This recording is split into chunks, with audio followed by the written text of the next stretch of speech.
Terceira parte da leitura do 1968, o ano que não terminou, de Zuenir Ventura. Como eu falei, página 29, a viagem experimental.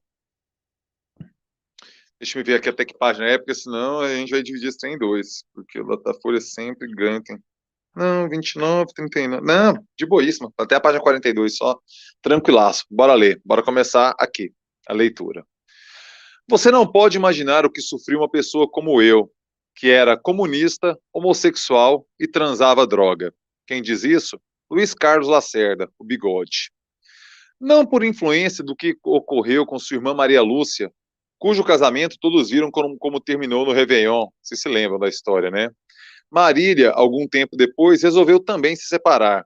Com 5 anos de análise, um marido de quem gostava e duas adoráveis filhas, mesmo assim a dona de casa, Marília Carneiro, teve curiosidade de ver na prática como era aquela vida que a gente pregava. Sua amiga Zelinda Lee chegou a adverti-la. Você e o Mário se davam tão bem, tenho certeza que só estão se separando porque é moda. A moda ou a vida que pregava essa geração de jovens mulheres entre 20 e 30 anos consistia em questionar os valores institucionais que davam sustentação ao que chamavam com desdém de casamento burguês. A monogamia, a fidelidade, o ciúme, a virgindade. Na prática, isso significava para elas deixar a confortável condição de apêndice econômico, a segurança psicológica de um lar e partir para arriscar a aventura da experimentação existencial, que se podia traduzir na busca de uma profissão em novas e descomprometidas relações, ou às vezes em um mergulho na solidão.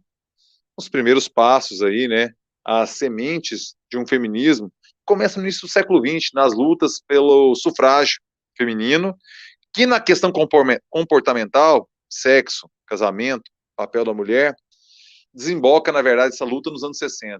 E no Brasil, sempre com atraso, as coisas demoram um pouco mais a chegar. Então você vê que mulheres que tinham aquela vida sonhada por gerações anteriores devido ao machismo estrutural, começam a questionar essa questão.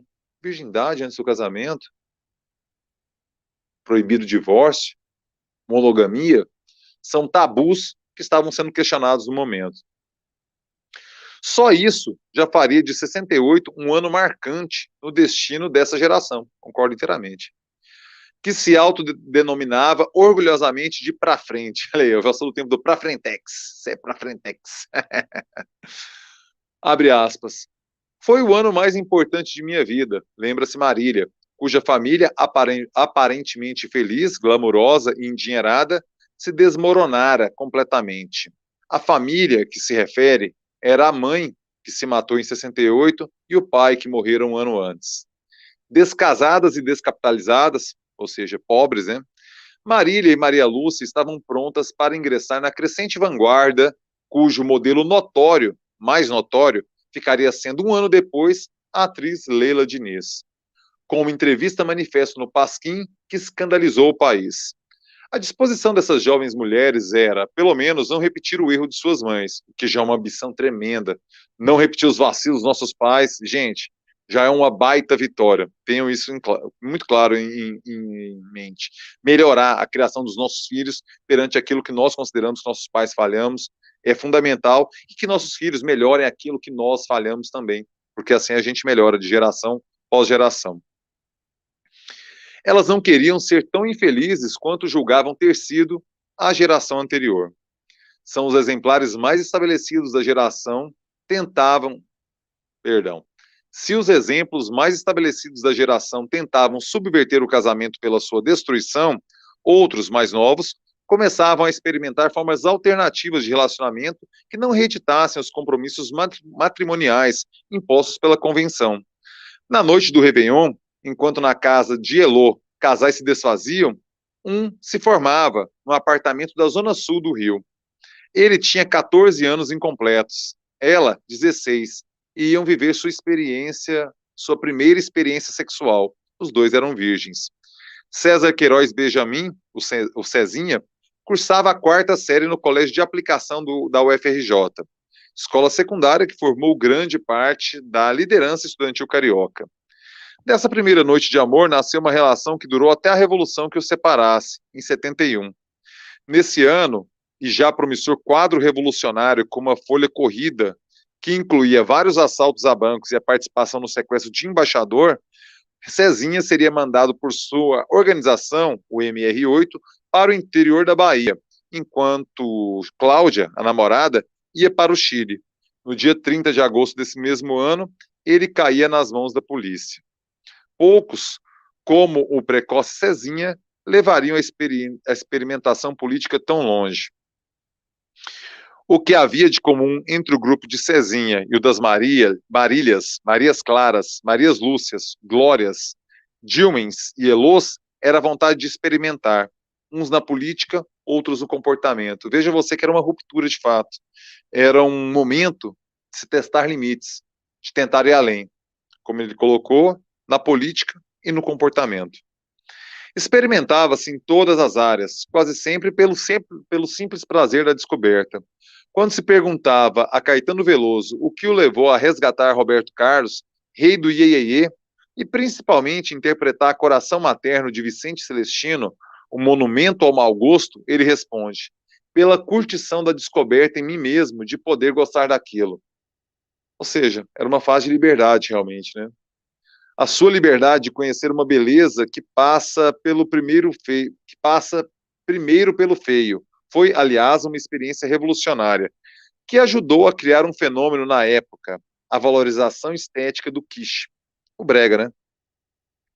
Foi o ano em que experimentamos todos os limites, lembra-se Cezinha, em que as moças começaram a tomar a pílula, que sentamos na Rio Branco, que fomos para a porta as portas das fábricas, que redefinimos os padrões de comportamento. Parte dessa geração queria trazer a política para o comportamento e parte procurava levar o comportamento para a política. Uma promiscuidade de valores que considero muito salutar. A sociedade não é só política, não é só comportamento. Ela é um mix dessas duas facetas fundamentais para compreendermos o ser humano como ele é. Um neo-existencialismo não pressentido na época convencia aquela juventude a rejeitar uma secular esquizofrenia cultural que separava política e existência, arte e vida, teoria e prática, discurso e ação, pensamento e obra. Veja você, né? Eles queriam juntar tudo isso numa coisa só.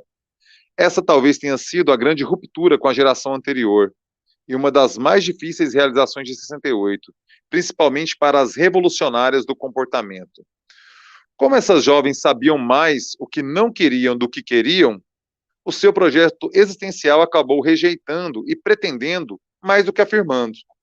Com um discurso muitas vezes ambíguo e uma ação quase sempre contraditória, buscavam a felicidade como se buscava tudo naquele momento, pela mágica da revolução. As mutações desses tempos de ruptura deveriam passar pela destruição do que viera antes, fossem tabus, resistências, preconceitos, mas também os legados da emoção. Agiam como se a vontade correspondesse sempre o desejo. Marília e o marido, por exemplo, namoravam com a maior liberdade, mas, como ela diz, guardavam ciúmes eternos. Essa é a dificuldade humana, né? Você quer ter essa vida mais liberal, mais moderninha, só que aquele ciúme às vezes o incomoda, aquele pensamento arcaico, retrógrado, de posse, que o ciúme sempre... Não existe ciúme positivo, gente. Essa é uma das maiores falácias. Todo ciúme é negativo. O ciúme envolve essencialmente a posse. E a posse, numa relação a dois, é um erro. Aqui. A teoria era uma coisa e o coração era outra. Era outra. E o coração, outra. Era a ilusão de que se podia driblar a emoção. Como dizia o colunista Telmo Martino, a teoria era gené, a prática feidal. Eu não sei em francês, e esse autor eu nem conheço, sendo sincero. Gené eu conheço. Agora feideu, não sei. Mesmo para uma época em que tudo era considerado possível, até a conquista da Lua, dar racionalidade à emoção era ambição demais para uma geração só. Daí, porque essa vanguarda, a exemplo da política, não chegou a arrebatar as massas na pré-história do feminismo, mas nem por isso deixa de ser menos significativo o seu gesto, nem menos consequente a longo prazo o seu esforço. A gente estava ensaiando para que, de fato, para o que de fato aconteceu depois, reconhece Marília. Foi um ensaio cheio de erros e correções, mas sem o qual não teria havido o grande avanço posterior. Como movimento político, 68 pode não ter sido, como se verá, um exemplo de eficácia. Do ponto de vista do comportamento, no entanto, mesmo no Brasil, seus efeitos se fazem sentir inclusive hoje, ou pelo menos até o momento em que a AIDS passou a liderar a contra-revolução. Todo mundo que viveu, teve a juventude nos anos 80, fala do impacto que foi a AIDS. Foi uma trava em algo que vinha numa crescente, uma liberdade comportamental que a AIDS de fato travou. Essas mulheres, porém, pagaram um preço por essa atitude de vanguarda. Bonitas, inteligentes, bem-sucedidas profissionalmente, hoje em dia constatam que o que a ensaísta americana Susan Sontag descreve como a transformação de extremismos morais e políticos em um estilo de vida. A conclusão coincide com o depoimento de Maria Clara ao dizer que a gente inaugurou um estilo de vida e, de certa forma, ficou preso nele. Ao se separar de Sérgio Lacerda em 68, Maria Clara tinha 27 anos e 3 filhos, e nenhum precedente familiar de uma atitude tão arriscada. A sua opção não passou pela teoria. Eu não tinha lido O Segundo Sexo, mas talvez fosse uma utópica por natureza. Sonhava como uma vida onde não houvesse, como disse depois Caetano, amor e serviço. Vou beber uma aguinha aqui que a garganta vai sentindo.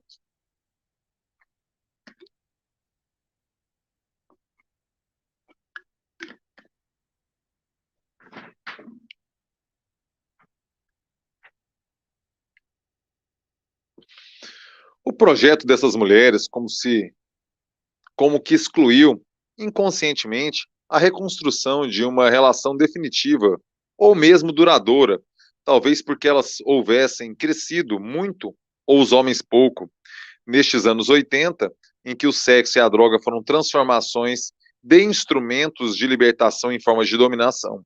Sim, a AIDS e a dependência chegou pesado. A droga e o sexo livre, que eram bandeiras libertárias, se transformaram em problemas nos anos 80. Maria Clara gosta da ideia de continuar buscando novos caminhos, talvez agora mais suaves, mais sutis, mais delicados. Não sei se é crise da época ou de maturidade, mas é tudo diferente. O casamento, subentenda-se na minha cabeça daquela época, era uma espécie de servidão. Um passeio pelas livrarias do país em 68, tal como fizera Caetano pelas bancas de revista em Alegria, Alegria, reforça essa impressão de que a nossa revolução sexual não começou na cama, mas nas prateleiras. Pela teoria, antes da prática. Em cada 3 livros, garantiu uma pesquisa, pelo menos um tratava de questões sexuais. Em março, Carmen da Silva constatava na revista Cláudia: o sexo se converteu em tema de palestra, em diálogo social, em bate-papo em mesa de bar. Mas costuma ser assim, né? As ideias, elas vão surgindo, elas fermentam nas cabeças, fermentam nos debates e atingem o seu ápice, ela depois de sua maturação nos debates, na prática, no mudar do agir. Com o sexo dos anos 60 não foi diferente. O Festival de Cinema Amador do JB, Jornal do Brasil, que anualmente se realizava em novembro, era também sintomático das novas inquietações dos jovens. Em 65, quando foi criado, os 40 filmes inscritos falavam ou de miséria ou de favelas. Em 68, os 28 selecionados dos 47 inscritos continham mais sexo, política e violência do que todos os apresentados nos anos anteriores. O Zeitgeist, aquilo que os alemães falam, né? O espírito do tempo tinha mudado. Se a preocupação em 65 era uma questão social mais veemente, aqui em 68 a questão política revolucionária política e comportamental já dava as cartas. Você vê com uma transformação muito rápida, né, cara? Você observa isso no visual da rapaziada. Você vê o Caetano 65 para 68, você vê os Beatles 65 para 68, cara. A piração do mundo foi muito intensa nesse período, né? Foi muito louco, realmente. Não por acaso, era também a primeira vez em 4 anos de festival que a censura comparecia, fudendo tudo, né? Para fiscalizar os novos e, com atraso, proibir o vencedor do ano anterior, Falência, de Ronaldo Duarte. Saber se os estudantes tinham ou não direito à educação sexual nas escolas era uma questão nacional. E a gente debatendo hoje ainda isso, cara, uma pauta de 68, que lástima que vivemos, hein? Quando foi apresentado no Congresso um projeto prevendo a obrigatoriedade do ensino, a revista Realidade, sensível termômetro das tendências da época, preparou uma grande pesquisa. É tal a importância do assunto que ninguém, independente de sua idade, sexo ou estado civil, pode deixar as perguntas sem resposta. As resistências retrógradas exigiam curiosos álibis pedagógicos como estratégia de avanço. Para fazer passar o seu projeto na Comissão de Justiça, a autora, a deputada Julia Steinbrück, usou como o recurso o argumento de que os hippies e os homossexuais existem porque não tiveram educação sexual. Sempre tem a caretice querendo domar, né, as coisas. A questão da pílula e dos anticoncepcionais era debatida com frequência em revistas e jornais. O número 5 da revista Paz e Terra dedicava 10 artigos ao tema sexualidade. Era um tema candente da época, né? A tradução de Sexos, de Henry Miller, em 67, havia provocado uma corrida ao tema no mercado. Em um ano, a Gráfica Record, lançadora das outras partes da trilogia, Plexus e Nexus, aumentara 7 vezes o número de títulos por mês. Pensando no mercado americano, a revista Reparts definia o fenômeno como eros domesticado e democratizado. Que título massa, hein? Eros domesticado e democratizado. Ele parecia ocorrer também no Brasil. Até o Piauí, que comprava da Record cerca de 20 livros por mês, passou a comprar mais de 200 depois de Sexos. O pessoal começou a ler mais. Bota putaria na coisa, o povo se interessa, não tem jeito. O escritor Norman Mailer já tinha chamado de revolução sexual a esse esforço de fazer o sexo retornar às suas raízes mais puras, sem os mitos que resultaram em sua deformação. Nada mais discutível hoje do que essa revolução sexual. Vista à distância, ela lembra mais uma explosão de vontade e intenções do que de realizações. Provavelmente falava-se e escrevia-se mais do que se fazia sexo. Como em geral só se fala de liberdade na sua ausência, a liberação era mais aparente do que real. Na época, no entanto, muitos se assustavam com os seus efeitos, embora outros não apostassem nem um pouco em seu futuro. Quando a boutique Justine em Ipanema resolveu lançar blusas e vestidos transparentes, que as moças começaram usando com malhas cor de pele, a revista Veja previu: não vai pegar. Sem sutiã, não vai pegar. Em compensação, o cronista Nelson Rodrigues, um dos maiores críticos dos novos costumes, achava que as coisas tinham chegado a tal ponto que a liberdade sexual abolira o ciúme das relações amorosas. Com um impagável exagero, escrevia: o sexo só mata na manchete de O Dia e da Luta Democrática. De O Dia, um jornal, e da Luta Democrática, outro jornal, né? O marido moderno, segundo ele, não só era o primeiro a saber, como às vezes sabia antes do pecado. O amor, depois de Freud, tinha virado doença na cabeça de Nelson. A nudez acabara com o interesse pelo corpo feminino. O que ele chamava de nudez eram os biquínis, cada um dos quais se poderia confeccionar hoje uns 3 fios dentais. Eram biquínis muito maiores do que esse que a gente vê hoje, né? Imagina em 88. O cronista escrevia, citando Nelson Rodrigues agora: como é triste o nu que ninguém pediu, que ninguém quer ver, que não espanta ninguém. O biquíni vai comprar garapete e o crioulo da carrocinha tem o maior tédio visual pela plástica nada misteriosa. E aí começa a expiação de nudez sem amor, a inconsolável solidão da mulher. Sempre, Nelson Rodrigues, muito conservador, né? Nunca negou que o fosse. A onda de educação sexual inspirou Nelson a algumas de suas mais deliciosas crônicas. Se na época elas irritavam pelo reacionarismo, hoje divertem pelo humor e exagero. Como aquele em que, numa hipotética reunião de pais e alunos, a madre liberada explica por que no seu colégio a educação sexual começava aos 4 anos de idade. Damares, olha aqui, tá se encontrando? Olha aí, velho, o Brasil é aquela roda gigante, né? De 15 em 15 anos insiste em esquecer tudo, você se recorda da citação do Ivan Lessa. A criança tinha que aprender que fazer sexo é tão natural como beber um copo d'água. Afinal, como a freira argumentava, ser prostituta é uma profissão como outra qualquer, não é? Na verdade, as coisas eram mais complicadas do que a caricatura que delas faziam os conservadores. A pílula anticoncepcional conseguia de fato acelerar as mudanças no comportamento da mulher brasileira, mas o processo não atingia todas as classes sociais, sempre, né? Nosso grande problema, a desigualdade social. As benesses não chegam em toda a pirâmide social brasileira no mesmo momento, na mesma intensidade, na mesma velocidade. Contra a pílula havia resistência, que iam do temor natural dos seus efeitos, não de todo conhecidos, até o preconceito que via nela um instrumento de promoção da promiscuidade.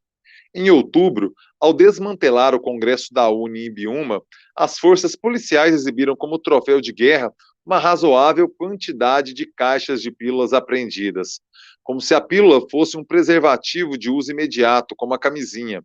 A polícia acreditava que a exibição provaria à opinião pública que as moças tinham ido ao encontro preparadas para algo mais do que discutir as questões estudantis. Veja você que o reacionarismo da farda das polícias brasileiras não é de hoje, muito pelo contrário. Hoje se pegam lá e colocam 4 baseados bolados lá, sabe? Na época era a capila concepcional, provar que era um ambiente pervertido, que não era um ambiente, entre 1 milhão de aspas, de família.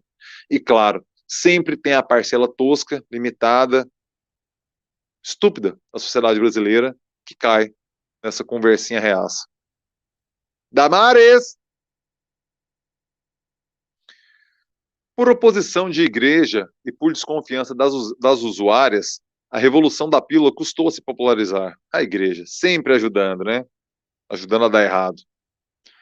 Uma pesquisa realizada no então estado da Guanabara, entre 65 e 67, mostrava que 76% das 4 mil mulheres ouvidas usavam todos os tipos de velhos anticoncepcionais, dos diafragmas à raspagem do útero, menos as pílulas, que era o grande avanço tecnológico do momento. Entretanto, ainda que muitas vezes escondidas nas bolsas para não serem vistas pelos pais, as pílulas funcionaram como aliadas eficazes das vanguardas femininas, mesmo que a sua importância no processo de libertação biológica tenha sido mais percebida do que o poder de subversão que elas teriam nas relações entre homem e mulher, inaugurando o prazer sem o risco da procriação. Uma grande liberdade. Você faz sexo como um entretenimento para obter prazer, não para fins de procriação. Uma grande revolução, inegável.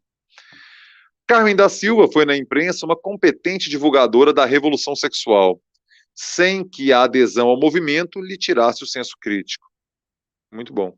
Não a conheço, essa jornalista.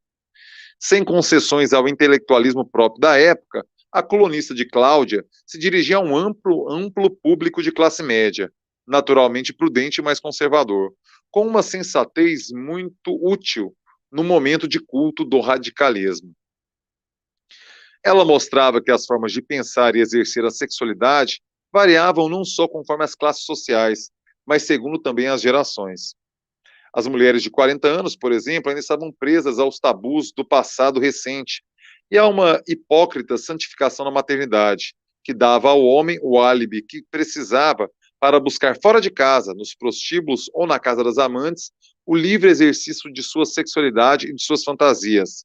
Havia coisas que ele só podia fazer na rua. O dever legitimava a sexualidade dela. O direito sancionava os abusos dele. Machismo mais puro e simples. No meio desta complexidade cultural é que surgiu uma geração de jovens intelectualizados reagindo contra o tradicionalismo sexual e criando antitabus. Em vez de realmente derrubar os mitos, lamentava Carmen, limitam-se a virá-los do avesso. Esse antitabu tentava reduzir o sexo a uma função meramente fisiológica, como tomar um copo d'água, para usar o exemplo da freira hipotética de Nelson Rodrigues.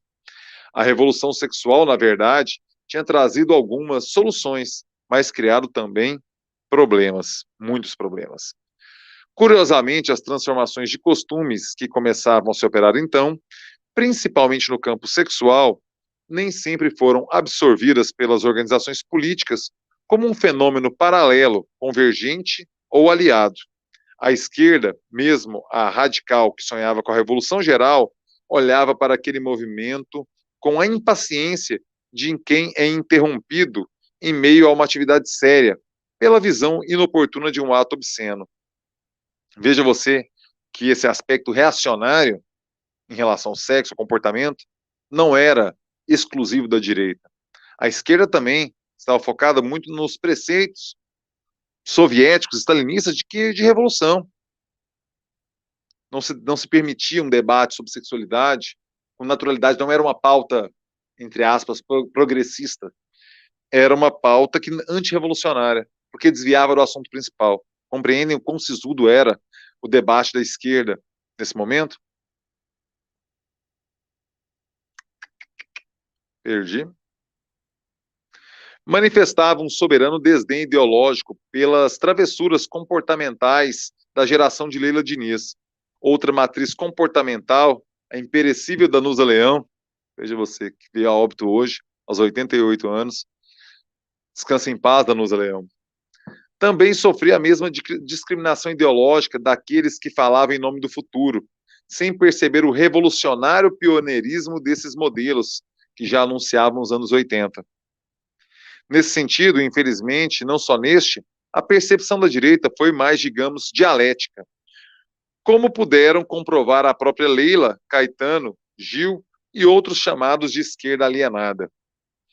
Ao perseguir Leila pela sua conduta moral ou raspar os caracóis dos cabelos de Caetano na cadeia, logo depois do AI-5, a repressão ensinou à esquerda, que vaiara o compositor 2 meses antes, que tinha uma visão mais ampla daquilo que podia não parecer, mas era também subversão. Ou seja, o exército, os milicos, compreendiam o comportamento de Leila Diniz, de Caetano, também revolucionários, o que a própria esquerda, sempre brigando por saber quem é mais truzão, quem é mais esquerdão de verdade, sempre metendo o dedinho na cara do outro, a direita não tem esses problemas. A direita sabe o que é revolucionário e o que não é. Que isso sirva de exemplo para alguns esquerdistas lacradores dos dias de hoje. Portanto, não é de estranhar que muitas revolucionárias de então vivessem uma ambiguidade que, à distância, pode injustamente parecer cínica. Marília se lembra do conselho de sua companheira de vanguarda, Heloísa Buarque. A gente tem que fingir que dá para os caras, mas a gente não tem que dar para os caras. Num tempo em que era moda brincar com fogo, a lição de sábia prudência ensinava como não se queimar, estar bem com o seu tempo, sem precisar violentar aquelas camadas que a emoção, a tradição e a cultura haviam depositado no interior de cada uma delas. Veja você a contradição, né? Tinha que parecer modernete, mas você ainda não estava resolvido interno com esses novos sentimentos que estavam aflorando.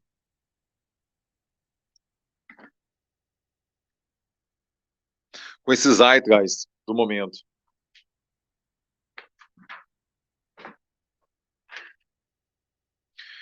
Para um partido comunista como o nosso, que ainda na década de 50 promovia nas suas bases casamentos reparadores entre militantes que ousassem dar um mau passo, veja você, casamento arranjado dentro do Partido Comunista do Brasil. Brasileiro, no caso, não é do Brasil, não. O Brasil é depois. Partido Comunista Brasileiro.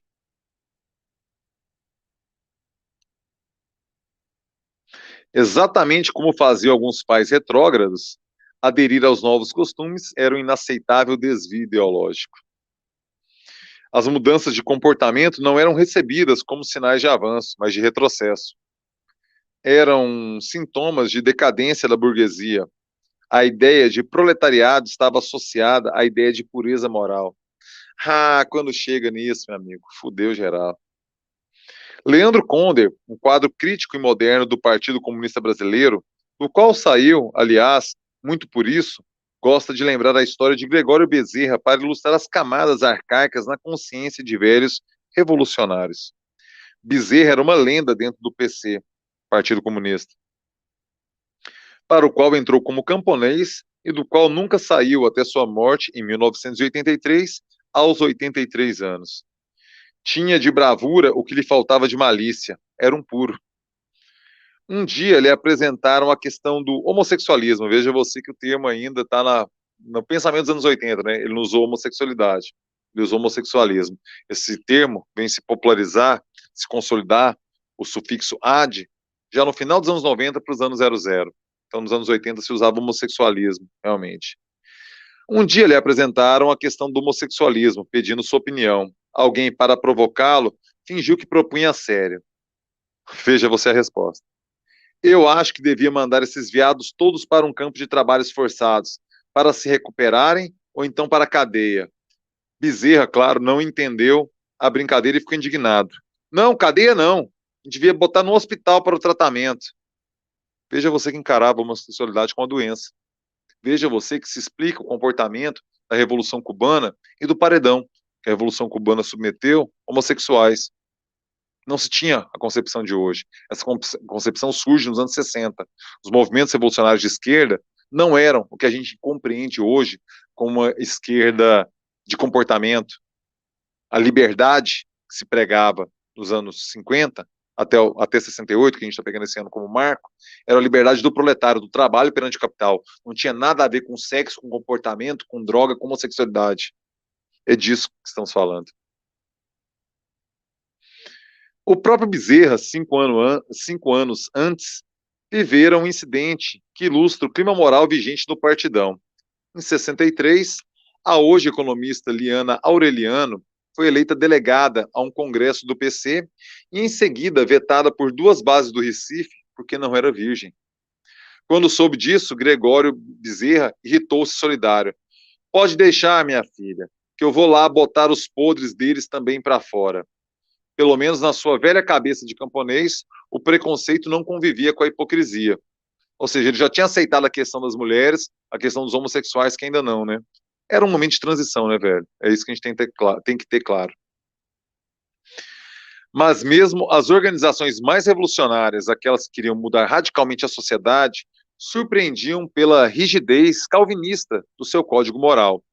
Emiliano José e Eudac Miranda contam no seu livro Lamarca, o capitão da guerrilha, as dificuldades que o líder guerrilheiro enfrentou dentro da organização em plena luta armada dos anos 70 para assumir que o grande amor de sua vida, a guerrilheira Iara, para assumir o grande amor de sua vida, a guerrilheira Iara. Iara não tinha muito a ver com seus colegas de militância. Além de bonita, loura, alta, olhos claros e sorriso aberto, era muito vaidosa. Cuidava do corpo com o mesmo zelo com que cuidava do fuzil. Abre aspas. Não se enquadrava exatamente no que chamavam de moral proletária, contam Emiliano e Eudac. Sexualmente continuava independente, não pedia licença a ninguém para amar. Dentro da VPR, a Vanguarda Popular Revolucionária, era uma mulher comentada, entre aspas, né? Vaidosa e transeira, segundo os ortodoxos padrões predominantes.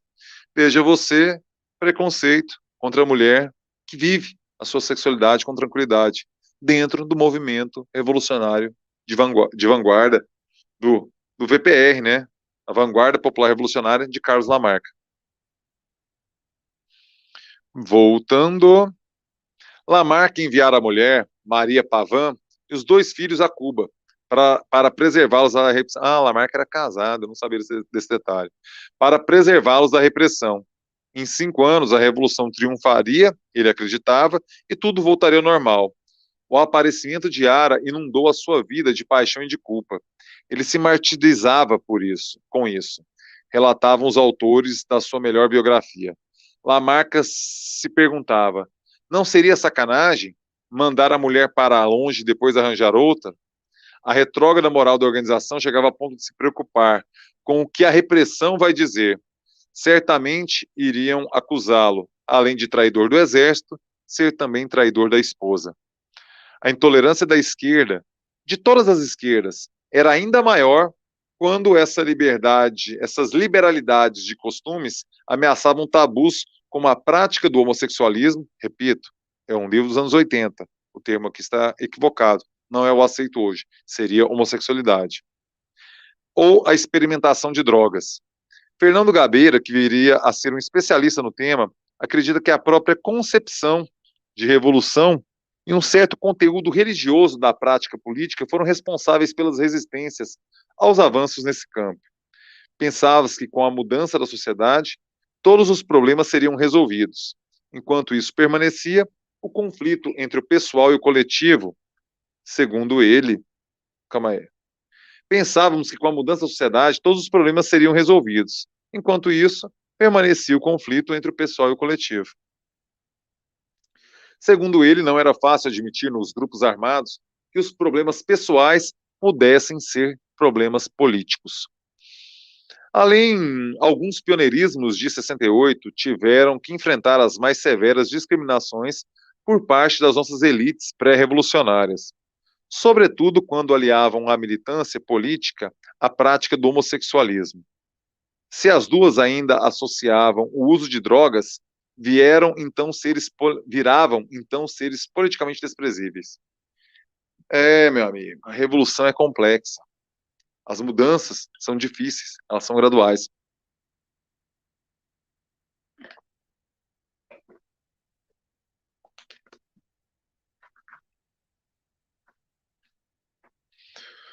Quando se recorda o escândalo que já no início dos anos 80 o próprio Gabeira provocou, tentando atualizar a moral comunista, aquela bicha de tanga lilás, como eles se referiam, como a eles se referiam algumas das melhores cabeças esquerdistas, pode ter uma vaga ideia do que se passaram os precursores.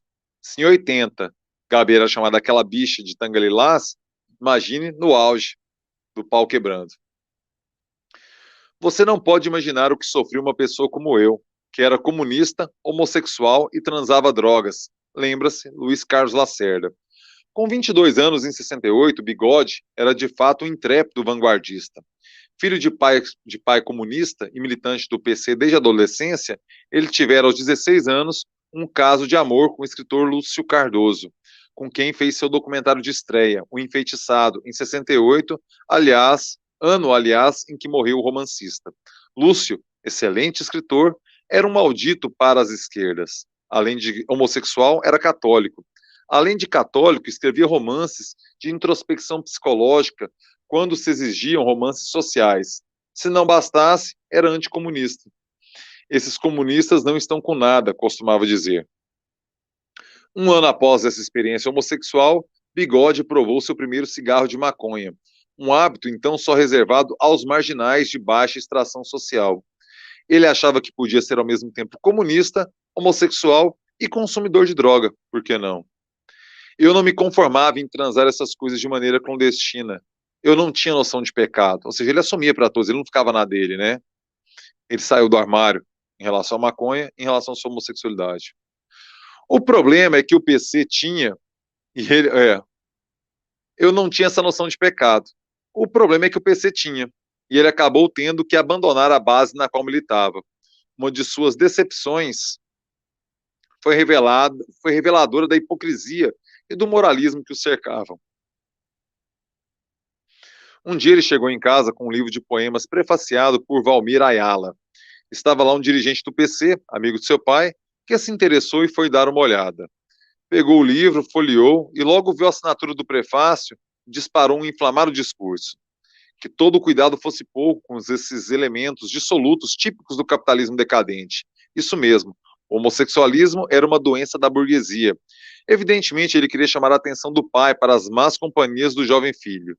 Bigode ficou enfurecido, mas não disse nada. A forra viria por acaso. Alguns anos depois, estando na casa do autor do prefácio, eis quem chega? O autor do discurso indignado. Tudo mentira, que hipócrita, pensou Bigode, mas outra vez não disse nada. Só que naquele momento resolveu transformar a sua revolta no impiedoso e bem-sucedido plano de sedução, que lhe deu depois o prazer de tripudiar sobre sua conquista. Que tal a doença da burguesia? Não sei se ficou claro, mas o cara cantou e conseguiu levar para a cama um amigo do pai. E depois de consumado o ato, que tal a doença da burguesia? Que era o que o velho dirigente do Partido Comunista falava. Muito interessante. Na época, o futuro diretor de Leila Diniz era assistente Nelson Pereira dos Santos, um gigante, com quem trabalhara no ano anterior em Fome de Amor, rodado em Angra dos Reis. Lançado em 68, o filme não foi bem recebido e muitos, inclusive Glauber Rocha, atribuíram seus desacertos à equipe de drogados. Na verdade, o único drogado era Bigode, segundo quem a esquerda atribuíra todos os males das drogas. Em Angra, eu fumava escondido até do Arduino Colassante, que depois virou o guru das drogas. Você vê que é um processo de transição, né? Bigode, como assistente de Nelson, e Antônio Calmon, como assistente de Glauber, desmentiriam, se fosse preciso, a crença muito divulgada pela repressão de que os jovens de então eram manipulados pelos mais velhos. Esses dois discípulos, rebeldes à orientação comportamental dos maiores monstros sagrados do cinema brasileiro, empunharam bandeiras próprias e chegaram até a tentar desencaminhar seus mestres, convencendo-os de que deveriam, por pelo menos uma vez, como experiência, provar drogas. Eu tinha essa coisa militante, achava que tinha que aplicar às pessoas, confessa Bigode. Quem apresentou maconha para o Nelson fui eu. Eu achava que era um ato ideológico, que a revolução ia se dar por aí. Aos 23 anos, Antônio Calmon era mais do que um simples assistente de direção de Glauber Rocha. Era uma espécie de filho espiritual, a quem um pai protestante e moralista paternalizava e cujas ações reprimia, com rigidez e severidade, de quem usava a palavra homossexual como xingamento, e acreditava que as drogas eram resultado de uma diabólica operação da CIA para corromper a juventude do terceiro mundo. Durante muito tempo, Calmon se divertiu com essa teoria conspiratória de seu guru.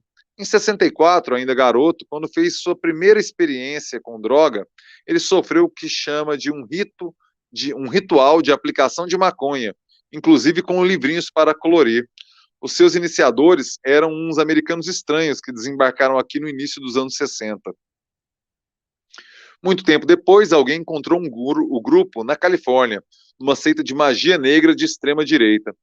Para os que gostavam de atribuir a Glauber poderes de profeta, a história servia para confirmar mais essa progressia, a de que a entrada nas drogas nos meios intelectuais brasileiros era uma obra da CIA.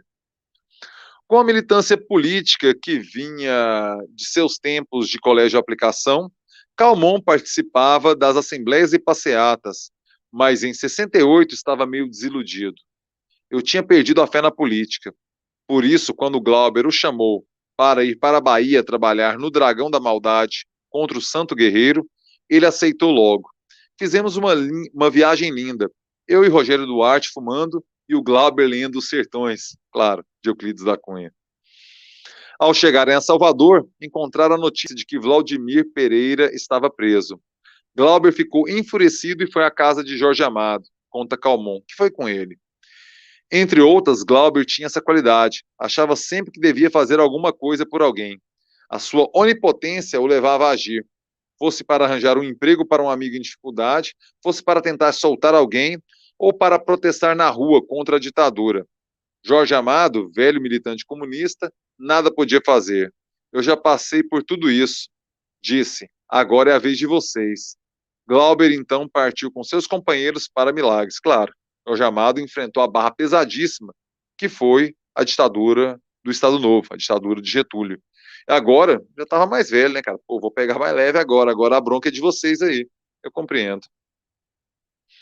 Um dia eu estava na beira da estrada, sozinho, fumando, recorda Calmon. Ele chegou e pediu, deixa eu experimentar essa porra, e sumiu. Calmon ficou imaginando o que seria a cabeça já naturalmente delirante de um gênio como Glauber em contato com a maconha. Que visões, que ideias, que planos. Seria certamente uma viagem inesquecível. De repente, Glauber apareceu. Calmon deu um pulo. E aí, Glauber? Sublinhando cada palavra como se elas o tivessem conduzido ao Nirvana, o genial criador de Deus e o Diabo na Terra do Sol respondeu: bati uma punheta. A tão esperada viagem do mais revolucionário cineasta brasileiro não levou além do alcance da mão. É, foi uma viagem mais íntima. Achou que o cara ia pensar em obra, tal, não sei o quê. Foi na satisfação mais básica, alimentar. Egoísta, o sexo solitário. Rapaziada, foi bom, hein? Foi bom. Bastante legal esse capítulo para compreender que a noção que uma esquerda, mais hoje vinculada ao PSOL, de comportamento, de alteração, e, insisto, na concepção lacradora, ela é novidade no segmento de esquerda. Até então, nas questões comportamentais, a esquerda era tão reacionária quanto a direita brasileira. Todos viam com muitas reservas a questão da homossexualidade, das drogas, da liberdade sexual feminina. Está muito claro aqui que o que de fato preocupava era a revolução proletária, não era a revolução comportamental. E hoje eu tenho a impressão que nós